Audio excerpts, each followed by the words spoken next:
खबर 24 में मैं साया चौहान। आज हम आ गए हैं एक ऐसी जगह पे जहाँ मूर्तियों का निर्माण होता है। मूर्ति जो हमारे घर में स्थापित की जाती है, मंदिरों में स्थापित की जाती है, और जहाँ भगवान के अनेकों रूप हमें देखने को मिलते हैं। ऐसे एक स्थान पे हम आ गए हैं जयपुर के खेड़ों के रास्ते में, जहाँ पर मूर्तियाँ, अनगिनत मूर्तियाँ हमें दिखाई दे रही है। और कैसे ये मूर्ति एक पत्थर से, एक शिला से पूरी मूर्ति एक भगवान का रूप ले लेती है और जिसकी हम दिन रात पूजा करते हैं, आराधना करते हैं। तो जानेंगे इसकी कहानी कि किस तरीके से एक पत्थर एक भगवान का रूप ले लेता है। आज जानेंगे उसी की पूरी एक कहानी। भगवान का स्वरूप स्वयं प्रकाश है।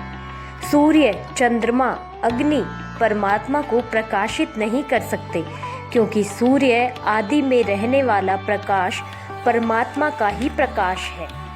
पत्थर और शिला से बनी ये भगवान की मूर्ति हमारे घर, आंगन, मंदिरों में, देवरों में विराजमान होती है। क्या आपने कभी ये जानने की कोशिश की इसके पीछे कितनी मेहनत होती है कि एक शिला से भगवान की उस साक्षात मूर्त को आकार दिया जाए कि आप और हम उसकी आराधना करें। जयपुर के खजाने वालों के रास्ते पर स्थित ये दुकानें और उनमें काम कर रहे दिन रात मजदूर ये बयान करते हैं कि भगवान ऐसे ही नहीं मुंह से बोल जाते हैं, ऐसे ही नहीं भगवान कृष्ण की मुस्कान, भगवान शिव का क्रोध और माता वैष्णो देवी का स्वरूप हमें आकर्षित करता है। इसके पीछे बहुत सारी मेहनत इन कारीगरों की होती है जो छोटी से छोटी चीज़ पर काम करते हैं, तब जाकर हमें एक शिला भगवान स्वरूप दिखाई पड़ती है। आपको बता दें, इन मूर्तियों में इस्तेमाल किया गया पत्थर मकराना और ज़्यादातर भैंसलाना से मंगवाया जाता है।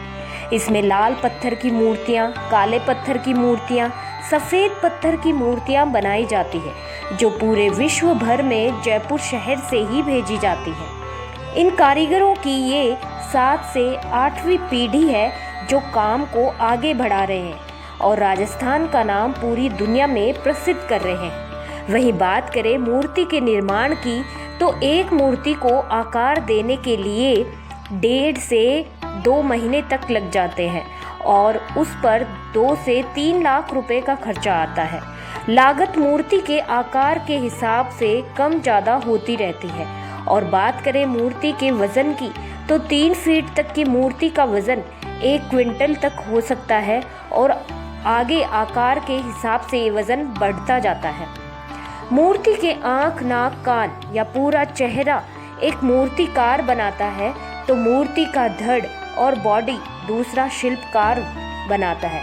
वहीं मूर्ति के गहने और आभूषण कोई तीसरा शिल्पकार ही बनाता है। इस तरह एक मूर्ति का निर्माण होता है और 3 से 5 कारीगर मिलकर इस काम को पूरा करते हैं।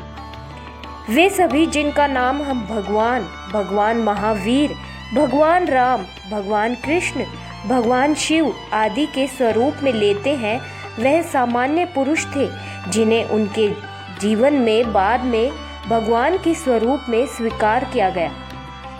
भगवान ना तो निर्माता है और ना ही दुनिया का शासक।